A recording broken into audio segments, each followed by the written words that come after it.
in 1927 The King of Kings, the first thing you see is the title card speaking about bringing the story of Jesus to the wider audience. They're using it as this is what they're making the movie for, and they believe that that is in the spirit of the Bible and Christianity.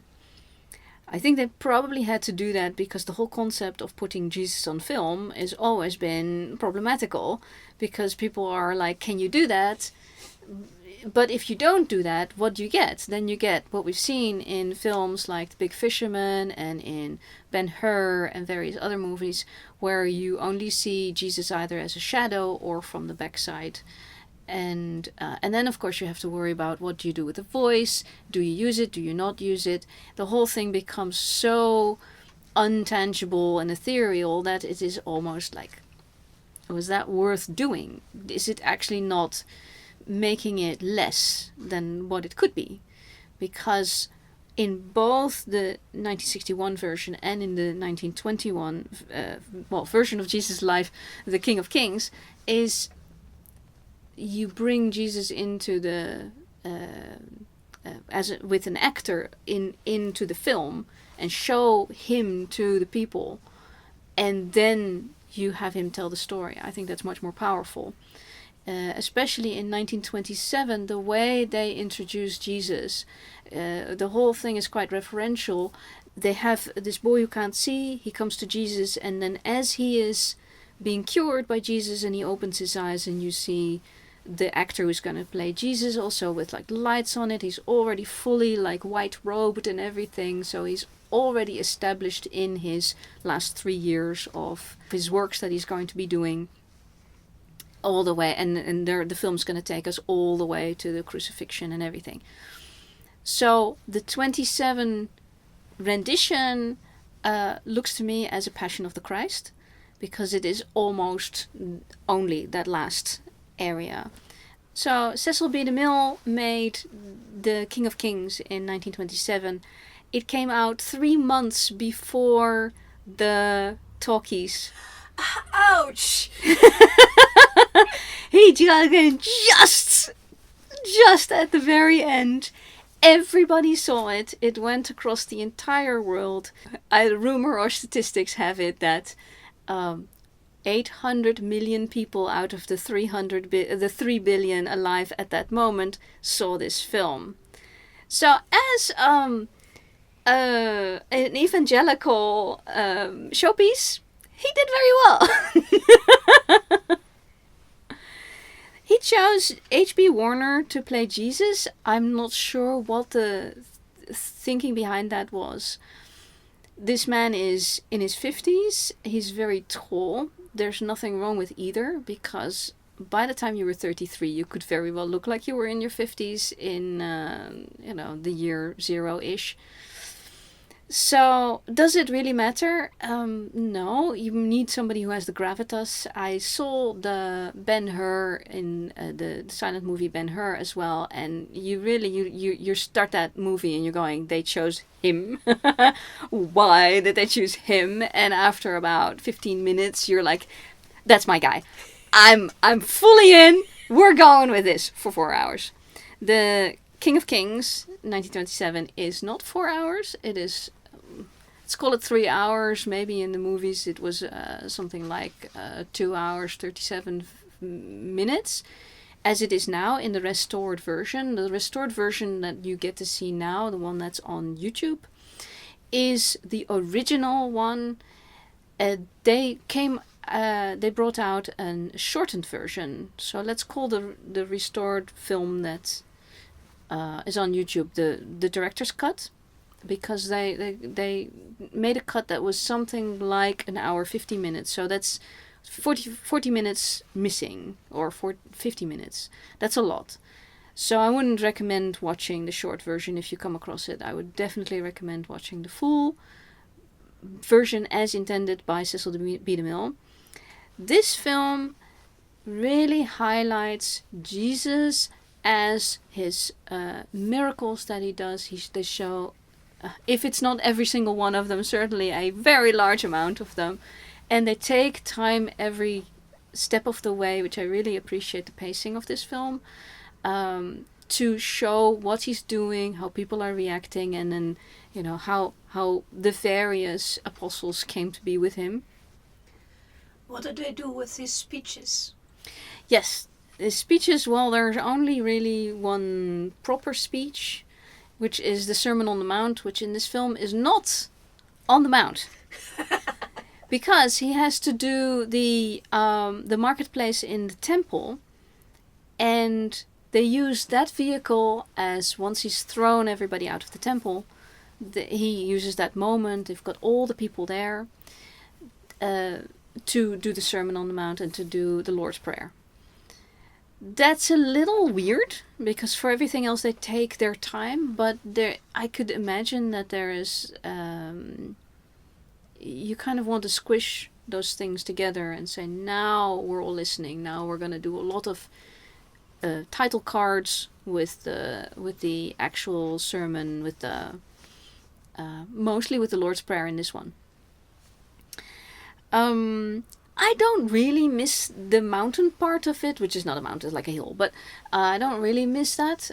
What they do very well in this film, and probably by this time in all silent movies, because they've got this very boxy 3x4, it's almost a square, that they have to work in, and you can tell how they are putting together every picture. I think they probably looked at art, like notable art. They certainly tried to do the Last Supper. They tried to do the Leonardo da Vinci, right? They tried to do that one the same as they did in Jesus Christ Superstar, and then, you know, make it move. It's really nice. But that one was designed for like super widescreen, because Leonardo had a piece above a door that was just a wide piece. So you can place them all like that. Most of the scene setting, they're using this square, which goes up a lot. If you want to squish in 12 apostles and a Jesus or whatever, and other people who are in supposed to be in that shot, and everybody has to listen, and you want the focus go into the middle, they're doing this very well. You can see this over and over again, but it's to a very good effect, is that you have some people standing, like they're standing in the background, they're standing, and then there's people like leaning over, kind of like this, and then you've got people on their knees or sitting and then looking around, looking up like that.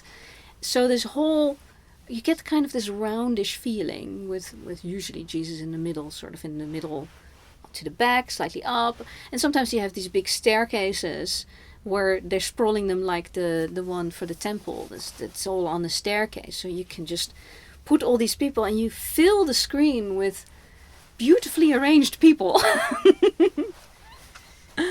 Yeah, it's very well done. And if you look at art, from religious art, they're doing that as well, because usually you're dealing with a canvas that has a certain amount of squareness to it, and you need to put your people in the foreground, in the background, and they're doing all of this.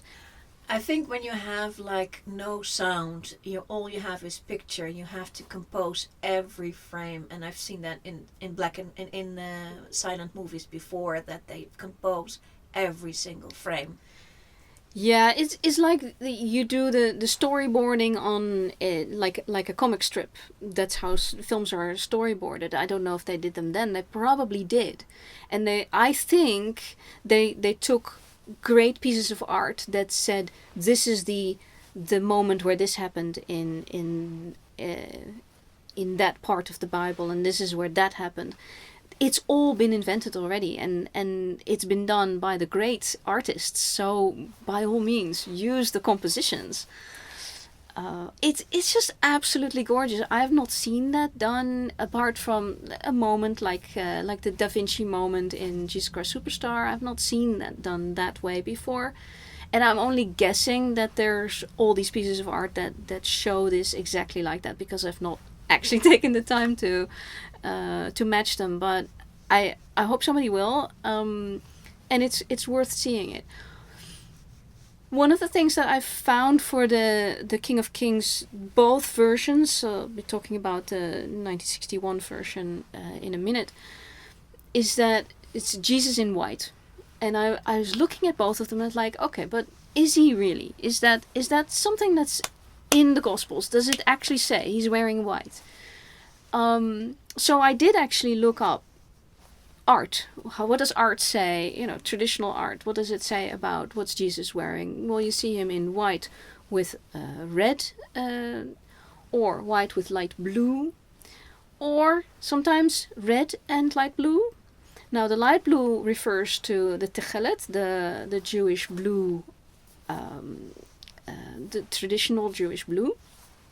And you've got the red that refers very specifically to the robe that the Romans gave him when crowning him, as the Roman soldiers were crowning him as king after he was already convicted and everything. So he keeps on the red until, I believe, until his death, and after that comes back in white again in these films. So is the white therefore he's from heaven now, or how I would like to know what what is the theory behind it that he's back in the white, because it's not in all of the art. So it's interesting, it's interpretations, but in every picture you see he's lighting up, not just because he's got extra lights on him, but everything he's wearing is white, and that helps the black and white film very much. For actual fashion at the time, coloring something is going to be more expensive than not coloring it, but an uncolored piece of garment is not white. It would be like a beige, like the original color of the flaxen or the wool that it was originally was. So having an actual white garment is something you actually have to make, so it's more expensive. Yeah, in Roman society it was the senators who were wearing white. And of course anything drops on the white and it's suddenly ugly. So it's also a hassle to take care of. It may show by that time Jesus has been doing his works for a good amount of time, so he may not be taking care of his own clothing. It's his apostles and whatever else entourage that he has, and he might be just given the beautiful white robes at any given moment. I think it's more for the movie. Yeah, it's probably for the movie, but I would like it to have meaning, and so I'm searching for the meaning. So look behind the item, the meaning will be there. Yes. I will stick with the 27 movie, even though I promised I'm going to go to the 61 movie, because I want to talk about Judas. He, in this 27 movie, he has been given motivation. He has been given a particular, specific thing that he wants. There are all these various false prophets around in that era, and he is hoping that Jesus will become a king that is going to, before he becomes king, he's going to become a fighter like all these other false prophets, and bring them all out of the Roman bondage, obviously, and then also give the apostles and Judas, who is one of the apostles, a good position in the new kingdom. Well, that isn't happening, and he's a bit like it's lovely to see him in this film, because this is what he's trying. He has all sorts of shenanigans that he tries to do that with, and then there's a point where he realizes Jesus just isn't going to become that kind of a rebel. He's not going to take up arms. So before I get into the other characters, I would like to introduce the 61 version, which is King of Kings, not the King of Kings, and that hopefully should let you know that it is not a remake. It is definitely a completely different production. Did not use the script of the 27 version. We've seen this before, like Magnificent Obsession. It was literally a remake of the 1930s film in the 1950s. This is not. This is completely unrelated. New script writer, new ideas. New ideas, and they were fighting a much harder fight to put Jesus on screen. by this point we've had an sort of an off-screen or a from the back side Jesus, which was also dressed in white and also had the long hair, the long brown hair, in many films already. And it kind of works as long as it's not about Jesus. But even in the film The Big Fisherman, there was too much. There were too many scenes of Jesus that he was there and doing things and speaking that people had to react to, that it just didn't work not having him as an actor represented on the screen. People can't properly... I think one of the powerful things of putting Jesus on screen is that you can see the reaction of everybody to the presence. Why is he different? How did that affect people? What did they have to go through to realize this was definitely different? And he's in white, but he does get the red robe from the Roman soldiers. They're using the fact that they're in color. It's also the widescreen was I had the word somewhere. It's actually a type of widescreen that is Panavision? Yeah, it's not Panavision. It's not CinemaScope. I'll look it up. It's an insane one that I'd never heard the word before. It's actually on the credit titles. I'm like, oh, it's an vision. I've never seen that before, and I've never seen it since. It is actually super wide, and it's so wide that it was uncomfortable for my television. Because it becomes a strip like this, and some people really like that, maybe for Star Wars or something like that, but I don't really like it. I would like it to fill my screen. That's what I would like. So I try to change the aspect ratio so they would become bigger, and stuff starts falling off of the side of the screen, and you're going, they're using everything. They're using the entire real estate. Yeah, I mean, yay. But they didn't know I was going to have a widescreen television. So I wanted to look good on that. So it's a little on the super wide side. There's so much going on in this film. They maxed out what you can do with action scenes. They started so many years earlier, like 60, 70 years earlier, with Pompey taking Jerusalem. Action scene. So that's useful because you can bring people in, and it's like, okay, stuff's happening. The only thing is that it starts with a voiceover of about 15 minutes. So effectively, we have a 15-minute info dump by Orson Welles. We like it. Written by Ray Bradbury. We also like it. But couldn't they just... It's like... It's not ideal. Not ideal. But it looks great. And that meant they could have a second action sequence. The first action sequence. The second one is far towards the end, way towards the end of the movie, so beyond the middle. Is Barabbas and everybody that he leads a rebellion against the Romans. I don't think that's in any other film except for maybe the Barabbas film, because I haven't seen that one. Because I didn't know I was supposed to watch that. Now I do, apparently. That's as good as entirely fan fiction. Because there's nothing of that, as far as I know, in the Bible. It may be in the Roman writings of what happened, but I have no idea. Is the problem with the Bible is just not enough action scenes? Yeah, I guess so. So they managed to put two big ones in here, and I think both are very good. The first one, where Pompey rides into Jerusalem and he goes into the temple, and then he has the I think all the priests executed. Okay, yeah.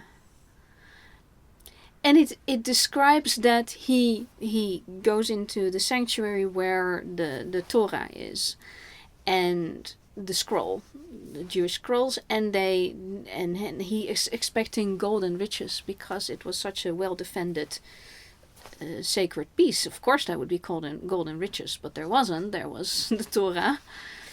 And he comes out with the thing, and then he hands it over to one of the, not the highest priests, because they're now dead, but one of the rabbis. So that's difficult. I don't know why Pompey would do that. Maybe he felt like, well, yeah, it's not gold. I can't take this to Rome. Nobody will find it interesting. I'm not sure. But that takes up quite a chunk of the beginning, so this film could be a lot shorter if they hadn't started so early. Also, what happens is there's so much other stuff in this film that Jesus, played by Jeffrey Hunter, doesn't get a huge amount of screen time. It's not like the 27 film, where he is the movie. And that's interesting, because I watched the 61 version first, and I was expecting the birth of Jesus, which 27 version does not do, the nativity. But the 61 version, because it's kind of more like an overview of stuff, it does the nativity, and it does Pompey, and then it goes on Jesus and John the Baptist and Salome and all the Herods, Herod Antipas and I forget what her name is, the wife. There's a whole lot of stuff going on with a lot of interesting actors, very well done. But it's not Jesus, so I'm not. It's a big sweeping epic, and it's very pretty. But for you want to properly do Jesus, hey, 1927. That's what I would go for. Yeah, it is like I'm saying. These films are not based on each other in any way. Very clearly, the motivation seems to be completely different. In The King of Kings, 1927, they wanted to show the life of Jesus, or at least the last works and the passion of the Christ. And then in King of Kings, I don't know, life of Jesus? Life and times of Jesus? Maybe that's the idea. Also, I think there were a lot of fingers in the pie for the 1961 version. Too much given from one writer to another and from one production company to another, and everybody wanted to do their particular thing. There was stuff about there was too much thee and thou, and then you got to the film and there's no thee and thou, so it was taken out. In the 1927 version, it's all thee and thou and bereaveth, that sort of thing. But it's not problematical. It's still proper lines that you can read and understand. In 27, I'd say at least half, if not 3/4 of all the title cards were direct quotes from the Gospels. It says which quote it is, which Gospel it is, and which section. So, yeah. So you get some free D's and Dows with that. Yeah, it's right there. And in the King James version, I think, has the D's and Dows. So, and the new world version, whatever it's called, the newest one, nobody had even thought of that. In 61, they hadn't thought of that either. But it's more normal language. Now we go to the Sermon on the Mount. They have a mount. The whole thing is filmed in Spain. So Spain is a very good substitute for Israel. Scenery-wise, dry, arid, little craggly bushes and things, no trees, up and down. That works very well. It's a good choice. And they had 7,000 people for the Sermon on the Mount. So they were not sparing the budget. There's a bunch of moments where you can see that the actors that they've got for like the not super high named roles, that they've got Spanish actors don't actually speak English, so you can see that there was a voiceover and stuff. This is a bit of a shame, because for me as a European watcher, that is very much like the spaghetti westerns, and I won't disparage them too much because there are some really good ones, but a lot of them were like Italian, Spanish co-productions, and half the people were dubbed, and all of them were dubbed in English. So it's like try to at least lip sync them. But on the other hand, they may not have gone to Spain a lot by 1961 to do it in a foreign country where they don't speak English. Roman Holiday was filmed in Italy, but everybody who was supposed to be Italian was supposed to be Italian. So that's a different way of doing things. They were all supposed to be speaking either Latin or Hebrew. So having them speak English is, anachronistic, to say the least. Yeah, it's like I've not yet seen a Hebrew Life of Jesus. But it's possible. I liked that in the 61 version they referred to Jesus as a rabbi very consistently, which is what I think is the proper way. In the 727 version they just don't. And there's a bunch of other films where they refer to him as the prophet or as the zealot and things like that. But here it's in 61 it's just people say rabbi. And he's a learned, wise person. Male. Otherwise you don't get to say anything. This is another thing. Both films had a problem. What do we do with the women? It's like, we should have some. I think somebody said it would be good if we had some. I think all Christianity was kind of like, yes, at some point we need some women. Because it's very much like the Fellowship of the Ring. There's all these dudes. Okay, so somebody has a mother, that's handy. And then there's, of course, Mary Magdalene. This is a problem. In both films, Mary Magdalene is a problem. I think that the 1927 film dealt with it much better. They made Mary Magdalene a high-end courtesan. So high-end that she had her own money and she had zebras. I am not kidding you. Watch the first scene. There are zebras. Hey, you should always get into zebras. The decadence that is shown in the 27 version is delightful. The first scene of the film where we see the zebras and Mary Magdalene is in fact in color. And it's not colorized, although the color that they had in those days was a form of colorization, but it was the original intended color. I was reading up on Wikipedia what kind of colorizations they had, and from about 1899 they had a type of coloring, like color baths that they can put it in, and it would pick up the colors for the right thing. So the skins, it's more like a yellow, I think it's an RGB, so a yellow, a green, red and a blue. I don't know if yellow is proper yellow, but there's certainly red is red, and people's skin is very much on the pink side. So it's more pink than you would like it, but it's how it was intended. And not the last scene of the 1927 movie. And if you're ever watching this is a spoiler, but this movie is almost 100 years old, so tough cookies on your spoiler. Is when Jesus is resurrected, they go to color again. So the most of it is not in color. It's very clear that it was super high end to try to put color in 1927. So compare it to The Wizard of Oz, where they said, okay, we're not going to if it's not in Oz, it's not going to be in color. That kind of, let's be sparing about it. They were even more sparing in this film, but I think it would have been like the world had never seen such a thing. And so Jesus is resurrected, he shows himself to Mary and Mary Magdalene, and that piece is in color.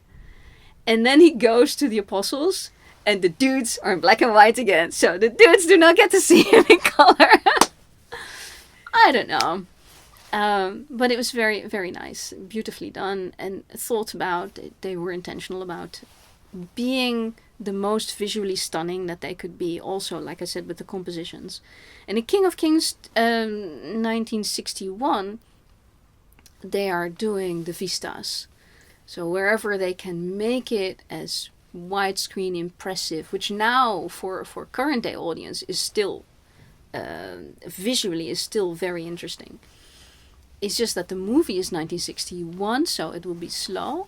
And when Jeffrey Hunter gets to do Sermon on the Mount, he does the Sermon on the Mount. Like, he's on the Mount, there are 7,000 people there, and with the glowing hills, they actually maximize so that you can see it for most of the times. My problem with that is that they're reverting a lot to taking his back shots. And I don't think that is because they didn't dare to show him, but they were like, show him and then show the people seeing him. Yes, but we've just had, let's call it 30 years of only seeing Jesus from the backside. And even now, when we've had plenty of versions where, it's up close and front and center Jesus, it's like, don't show too much backside and the hair. It's like, we've seen it.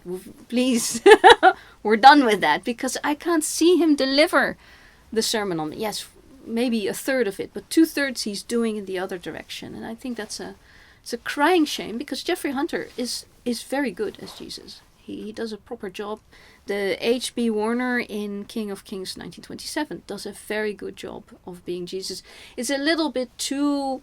In 1927, especially the second half of the film, he has to have this, suffering, angelical look on his face, and that gets a bit tired. Yeah, gets a bit tiresome. Yes.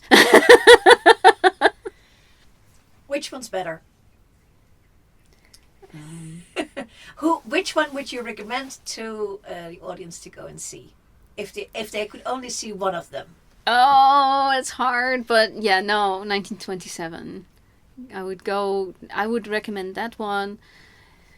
If you really want to, mentally cuddle up to Jesus, what his effects were on the people around him, all the miracles he did, that's the way to go. It's just, it really didn't bother me that it was a silent movie.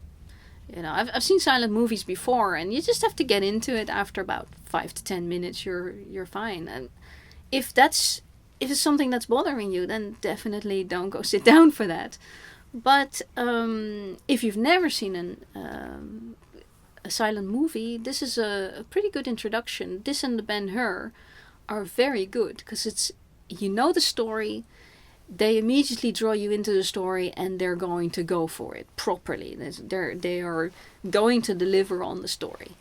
So it will be a good one to start your foray into very, very old films. The 1961 version, they've made newer versions. They've made better stuff. It was a big success at the time. It was... Sometimes a film only has to do the one thing, and in this case it is, we're putting Jesus back on screen. Because I originally thought we're just putting Jesus on screen. No, he was in the 27 version. That was there, and people in 61 probably remembered that. At least the filmmakers would have known that this was done already. But introduce him properly, and they did it in the 61 version. They did the introduction very well, because a child goes up to John the Baptist, and then when John the Baptist is baptizing, and he's also kind of holding a sermon at the same time, and suddenly Jesus is right there looking up at him, not even saying baptize me, but that is the situation, and he just puts his hand on Jesus's head, because how is he going to baptize Jesus? He knows immediately who he is. He was waiting for him.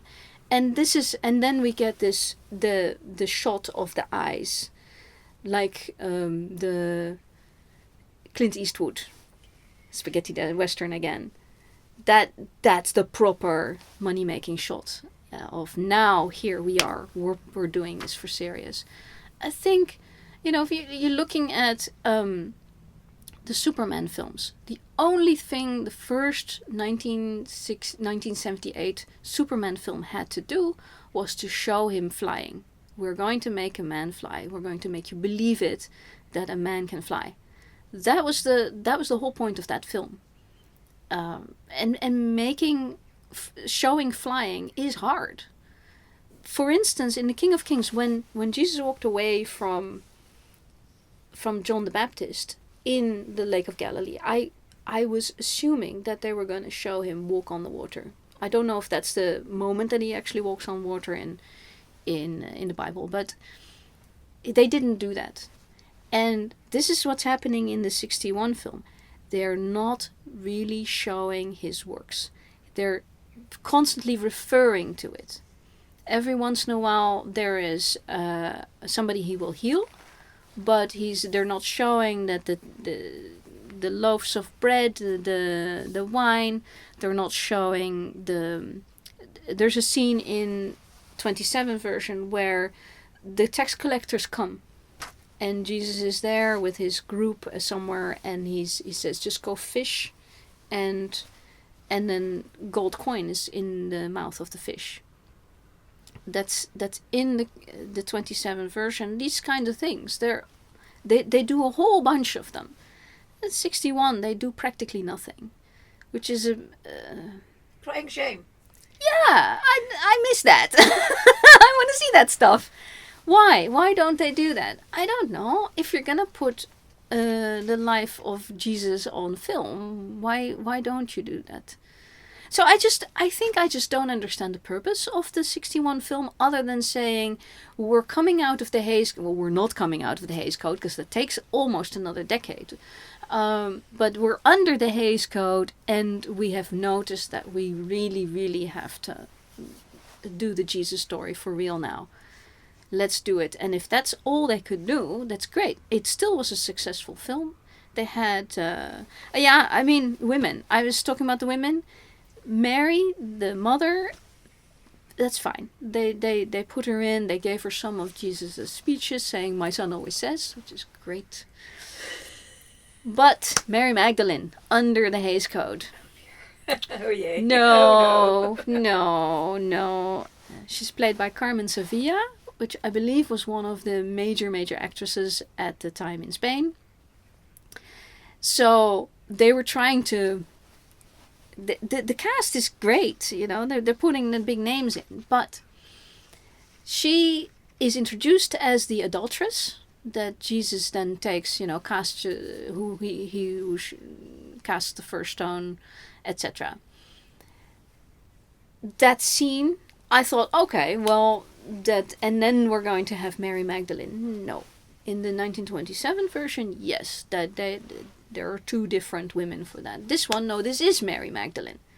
So she then goes to, that's the only scene she has with Jesus. She then goes to Mother Mary and says, knock, knock, I'm looking for Jesus. And Mary says, oh, yeah, he's not here. No, he's out. He's very busy doing it at that time. And she says, come eat with me. And then they have this back and forth, and they talk the parable of the sheep. And that's it. And then later we see her a bunch of times, but she's never in a scene with Jesus. She's never with the apostles. So, and she is not a prostitute, not even courtesan.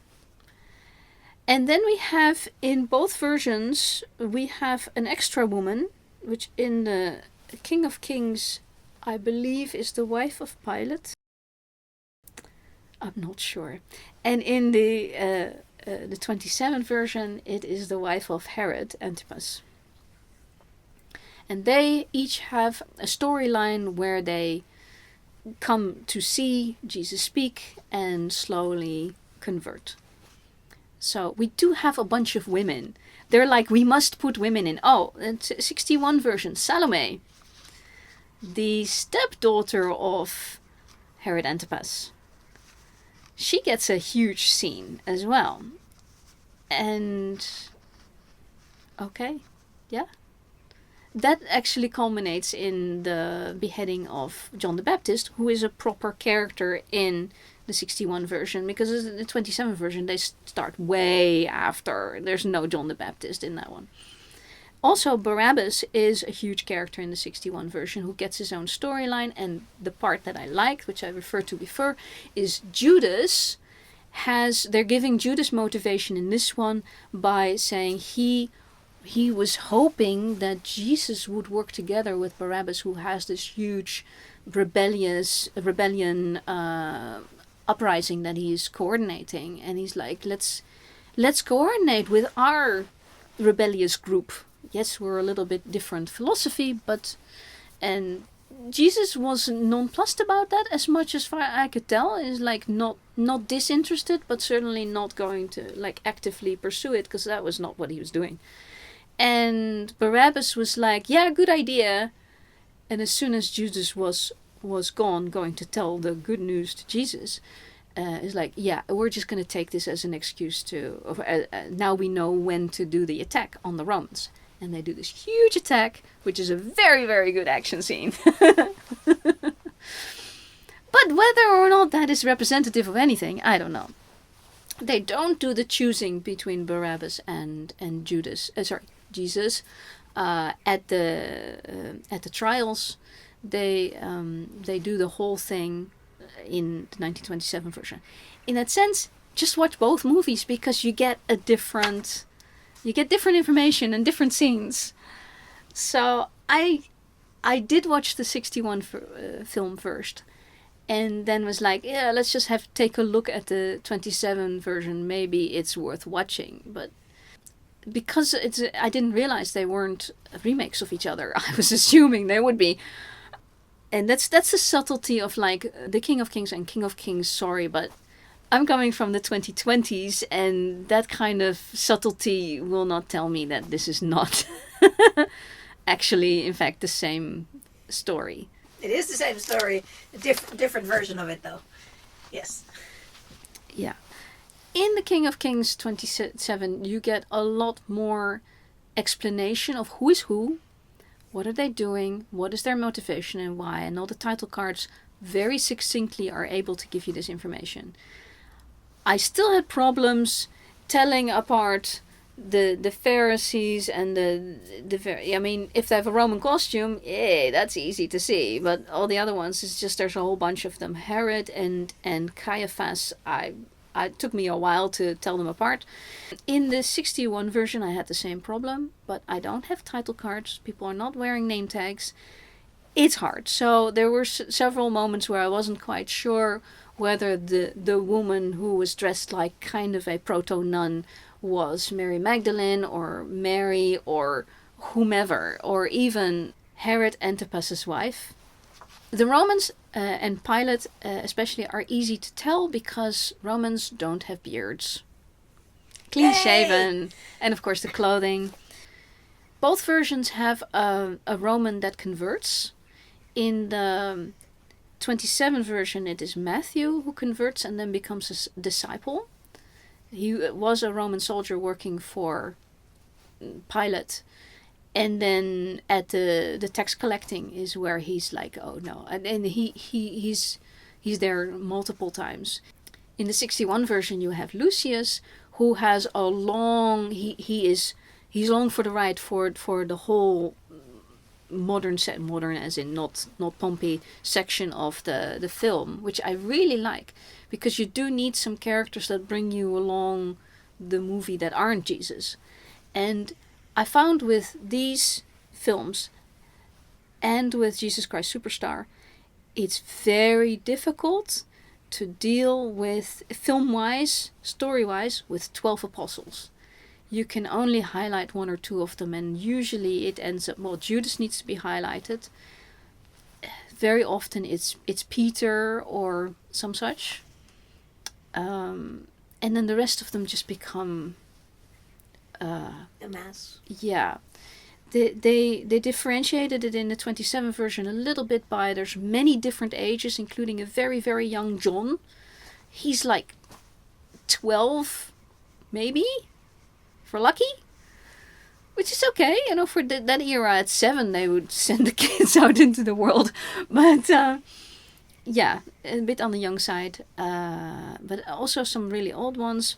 But would I know all of their names? They all get introduced one by one, but it falls out of my brain pretty much immediately after that, unless they get scenes and they have somebody says their name. So that's problematical. I think Jesus Christ Superstar basically dealt with it properly, and certainly these two films said, we're going to talk about Judas and we're going to talk about Jesus, but we're not going to talk about all the other ones because it's just too much. They spent some time on Peter because, you know, because of the 3 times denial, you have to highlight that is going to happen. Who's going to do that? He's a very soft, big, burly guy. And in the 61 version, he's fairly scrawny. It's like, is that gonna be this Peter? Fine. He's probably very strong. I mentioned the Sermon on the Mount in both films, which in the 27 version is not on the Mount. It's in the temple. The 61 version, I was almost like, pause. Did I miss something? By the time I get to the Last Supper, I'm like, wait. Did I, rewind. Did I miss the temple thing? They didn't do it. They just skipped it. In the 27 version, they're very clear about how important this is. Caiaphas, the high priest, is levying taxes on the people, or not just taxes. He's making people pay. The merchants pay to set up in the temple and do their business there. That's where he's making tons of money. And Jesus comes in and same as in Jesus Christ Superstar. The whole thing's gonna go. Get out of here. He throws them out. 61? No. The whole scene doesn't exist in the film. Is this a Hays Code thing? What? What happened? Why can't we show... Jesus getting angry. Yeah, maybe. I was thinking maybe because there's a modicum of violence. He throws things about. So? He didn't attack a person, so I'm So is it censorship? Also, the Mary Magdalene thing is the fact that it's never mentioned that she was a prostitute. Is that censorship? Is that what they had to do to get through the Hays Code? Give me answers. But yeah, that's these are things. So what I realized, and it was in the back of my mind through watching any of these types of films, is that I think Jesus was an inconvenience to everybody. It's like the Romans, the Hebrew government, the Judean government, like with Herod Antipas, who was in Roman's pocket, and the Caiaphas and the Pharisees. They were like, this is just inconvenient. Please get rid of this man. And it comes across in these films. And if I watch Jesus Christ Superstar, I probably will. Well, you're an expert on Jesus Christ Superstar. You think that that's a fair assessment, that he was just inconvenient? Yes. Politically, politically, he was making a lot of noise, very inconvenient. Yeah. For the Romans, in a different way than for the Pharisees, but yes, inconvenient. Yeah. And especially in the 27 version, because we have the title cards, it specifically explains what happened in the songs in Jesus Christ Superstar, is that the Hebreans don't have a law to kill him. We don't have a law to put a man to death. It's both in the title cards and it is in the rock opera. So they don't say it in the 61 version, but that's the interesting thing, is why he gets passed around from people to people, and Pilate finally has to do the deed. Well, he didn't have to, but people were pushing him. It's just political movements and saying, you do it, you get this done. I think the meditation on Judas as a character, his motivation is unclear and therefore filled in every version. I find in the Jesus Christ Superstar it's less clear even what his motivation could have been. And they're just filling it in 27 and 61. They're giving it body. Which, especially in the 61 version, because you're spreading the entire thing over 60 years, that you want to, almost more than 90 years of stuff, you're going to have to put some proper plot in there. Yeah. So, I would say, for my preference would still be Jesus Christ Superstar. But if you're choosing between these two King of Kings, 27 is the one to go for. It's out on Blu-ray in super high quality remastered version. The one on YouTube is very watchable. It's just easy access. The King of Kings 61, it's very pretty. I do think that Jeffrey Hunter could have done more. I think that's a failing of the script, the intention, especially with like filming him from the backside when we're tired of that. And I do want to address one more thing, which is purely cosmetic, is I'm looking forward to a Jesus with black hair. Because there's no reason for him to have brown hair. He's the only one with brown hair, and he's got straight hair in most of them, probably because they're all trying to emulate the age-old images of Jesus in Western Europe, Western Northern Europe, where everybody has brown hair and no curls. Interesting thing about that is that one of the earliest pictures that we have that is supposed to be Jesus is actually short hair and no beard, because he was on a Roman. It's a Roman fresco, so Yeah. so you get the Roman look. Yeah. Constantine, the Emperor Constantine put him basically created. Yeah, I would like that. And H.B. Warner is very tall. So much so that the people have remarked on that he's an extremely tall man. I can't see that because Mary is only half a head shorter than he is. So it's not like... She's standing on the soapbox. She might be standing on soapbox. Yes, because of course robes, so we don't know. Okay, maybe he was that tall. I'd have to look it up, but he doesn't have to be tall. Jesus doesn't have to be tall. He doesn't have to have brown hair. It doesn't have to be straight hair. I do think he would have a proper full beard, much more full beard than we've seen in any of these, because they didn't, a grown man had a proper beard. So, and he doesn't need to be wearing white until possibly after his resurrection, because who knows what the heavenly colors are. Have you been there? So, I really enjoyed venturing into these films. The 61 version, give it 15 minutes. But other than that, it's very good, and yeah. And that's my opinion, and I'm sticking to it.